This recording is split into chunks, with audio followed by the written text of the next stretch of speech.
আপনারা দেখছেন নরসিংদীর কথাটে। ডক্টর আব্দুল মঈন খানকে ফুল দিয়ে বরণ করেন মোহাম্মদ সাত্তার মোল্লা, সাবেক সভাপতি পাঁচদোনা ইউনিয়ন যুবদল।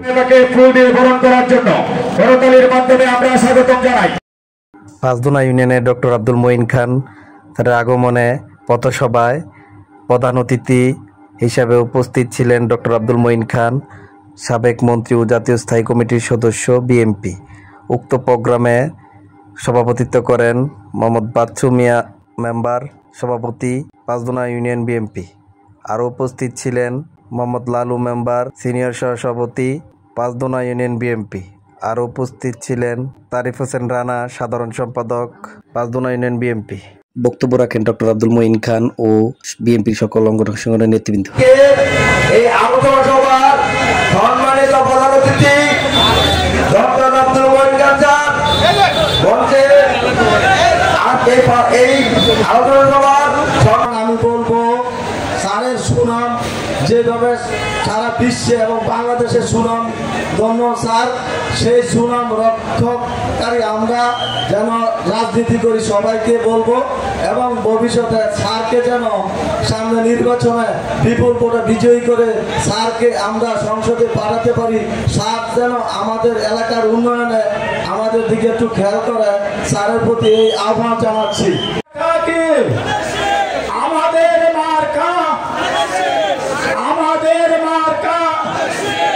উপস্থিত আজকের এই পথসভা সম্মানিত সভাপতি এবং উপস্থিত আমাদের প্রিয় নেতা, গণমানুষের নেতা এবং স্থায়ী কমিটির অন্যতম সদস্য ডক্টর আব্দুল মঈন খান, এবং যার গুণ এবং উপাধি বলতে গেলে অনেক সময় কেটে যাবে, এবং এখানে উপস্থিত হয়েছেন বিভিন্ন ইউনিয়ন থেকে আগত সভাপতি, সেক্রেটারি এবং নরসিংদী থেকে আগত ভাইয়েরা। আসসালামু আলাইকুম ওয়া রাহমাতুল্লাহ। আমরা আজকের এই পথসভার আজকের এই পাঠশালা থেকে আপনাদের সমর্থন ঘোষণা করা হবে। আমাদের স্যার নেহাবা এবং বসন্তগড়, পাটুয়া এই এলাকা ঘুরে এখানে এসেছেন, আপনাদের সাথে বসার অনুরোধ করছি। উপস্থিত আজকের এই আলোচনা সভায় আমাদের সততা, নীতি ও আদর্শের মূর্তমতি, কারো টাকা মুক্ত রাজনীতির প্রবক্তা, উপমহাদেশের প্রখ্যাত শিক্ষাবিদ, পাঁচদোনা আইনজামের পাড়া ইউনিয়ন ও পলাশটির বাহারচুরি এলাকার উন্নয়নের রূপকার ডক্টর আব্দুল মঈন খান স্যার, যিনি এই চীনের দিক থেকে শুরু করে এই 1991 সালে সেই নির্বাচিত হয়ে এবং কালো টাকা ও সন্ত্রাস মুক্ত রাজনীতি প্রবর্তন করেন, এবং 1991 সাল থেকে 2006 সাল পর্যন্ত চারবারের জাতীয় সংসদ সদস্য এবং 3 বারের মন্ত্রী হয়ে আমাদের যত উন্নয়ন আছে, রাস্তাঘাট, জিনাদি থেকে সেই সদর এই টাঙ্গাইল পর্যন্ত রাস্তা, এখানে যে বাড়ি থেকে সেই প্রলম্ব হয়ে সেই কান্দালের রাস্তা, আমাদের আনাচে কানাচে নির্বাচনে মঈন খান স্যারকে বিপুল ভোটে পাস করে আমরা পাঁচদোনা ইউনিয়ন থেকে দেখে দিব পাঁচদোনা ইউনিয়নের মাটি ডক্টর আব্দুল মঈন খান স্যারের কাঠি, পাটপাড়ার মাটি মঈন খান স্যারের কাঠি।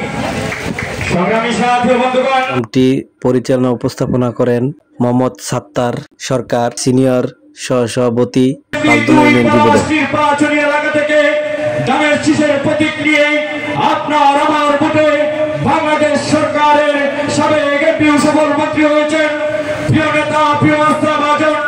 এখন আপনাদের সামনে বক্তব্য নিয়ে আসছেন ডক্টর আব্দুল মঈন খান স্যার। মঈন খানের আগমন, শুভেচ্ছার স্বাগতম ভাটপাড়াবাসীর পক্ষ থেকে। দল জাতীয়তাবাদী বিশ্বাস করি, আমরা মানুষের কল্যাণে বিশ্বাস করি, এবং শহীদ প্রেসিডেন্ট জিয়া রহমানের ইতিহাস আপনারা জানেন। তিনি যখন পৃথিবী থেকে বিদায় নিয়েছিলেন, তিনি কপটদক শূন্য অবস্থায় পৃথিবী থেকে বিদায় নিয়েছিলেন।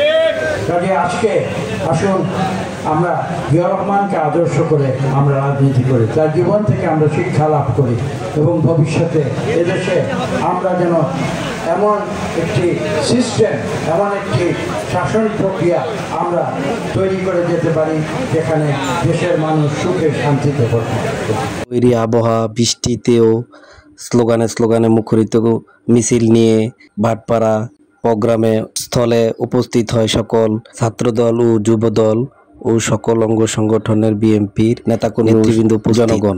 পাঁচদোনা ইউনিয়নে আলোচনা সভা ও পথসভায় সকল নেতাকর্মী উপস্থিত। যেখানে মানুষ সুষ্ঠু নিরপেক্ষভাবে ভোট দিতে পারবে, ভোটের অধিকার ফিরে পাবে, তারা তাদের অর্থনৈতিক অধিকার ফিরে পাবে, তাদের গণতান্ত্রিক অধিকার ফিরে পাবে, এদেশের মানুষ মানবাধিকার ফিরে পাবে, যাতে তাদের উপরে কেউ কোনো অন্যায় জুলুম না করতে পারে।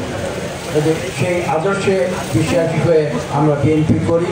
দেশনেত্রী বেগম খালেদা জিয়ার আপসহীন নীতিতে আমরা রাজনীতি করি এবং আমাদের ভারপ্রাপ্ত চেয়ারম্যান জনাব তারেক রহমানের যে আত্মত্যাগ, সেই আত্মত্যাগের উপরে বিশ্বাস রেখে আমরা রাজনীতি করি। আমরা সবাই ঐক্যবদ্ধভাবে বাংলাদেশের গণতন্ত্র ফিরিয়ে আনি, বাংলাদেশের মানুষকে আমরা সুখে শান্তিতে বসবাস করার জন্য যে পরিবেশ, সেই পরিবেশ আমরা সৃষ্টি করি। আমরা যেন কোনো ভুল পথে না যাই, আমরা যেন কোনো অন্যায় না করি কারোর প্রতি, সেদিকে আপনাদের সতর্ক দৃষ্টি রাখতে হবে। আমি আপনাদেরকে অনুরোধ করব, আপনারা ধৈর্য রাখুন, আর মাত্র কয়েকটি মাস। ইনশাআল্লাহ এই দেশের মানুষ তারা নির্বিঘ্নে তারা ভোট কেন্দ্রে যাবে, সেখানে তারা শান্তিপূর্ণ প্রক্রিয়ায় যাকে খুশি তাকে ভোট দেবে। এই দেশের মানুষ যাকে চায় সেই এই দেশে নির্বাচিত হবে এবং তারা এই দেশ পরিচালনার দায়িত্ব গ্রহণ করবে। এখানে কোনো জোর জবরদস্তির কোনো ব্যাপার নেই, এখানে গায়ের জোরে কেউ যেন ভোট ছিনিয়ে। আপনাদের কষ্ট দেব না, এখানে দীর্ঘ কোনো বক্তব্য দেব না। আমি ইনশাআল্লাহ আগামীতে এমন একটি সময়ে এখানে আসবো যখন এখানে আবহাওয়া চমৎকার থাকবে এবং এই যে কক্ষ যেটা তৈরি করা হয়েছে, ছাদ থেকে বৃষ্টির পানি পড়ছে, আমি দেখতে পাচ্ছি। আপনারা এই বৃষ্টির কারণে কষ্ট পাচ্ছেন, আমি আপনাদের বিলম্ব করাবো না। আমি শুধু এইটুকু বলতে চাই যে আমরা আজকে এখানে এসেছি যে কথা বলার জন্য, সেটা হচ্ছে এই যে বাংলাদেশে 16 বছর যে স্বৈরাচার চলছিল, সেই স্বৈরাচারকে বিগত 2024 সালের 5ই আগস্ট বাংলাদেশের জাগ্রত মানুষ, ছাত্র জনতা, শ্রমিক মিলে সেটাকে বিদায় দিয়েছে। স্বৈরাচারে যারা হতা তারা কাপুরুষের মতো বাংলাদেশ ছেড়ে পালিয়ে। কাজে আজকে আমরা এই বাংলাদেশকে আবার নতুন করে গড়ে তুলতে চাই। বাংলাদেশের মানুষের উপরে মিথ্যা মামলা হামলা, এই এলাকার আপনারা জানেন, যারা বিএনপির নেতাকর্মী তাদের উপরে কত জুলুম করা হয়েছে, মিথ্যা মামলা দেওয়া হয়ে গেছে, থানায় নেওয়া হয়েছে, জেলে নেওয়া হয়েছে এবং তাদের বিভিন্ন রকমের ক্ষতি করা হয়েছে। আজকে আমরা আসুন আমরা সেই প্রতিজ্ঞা নেই।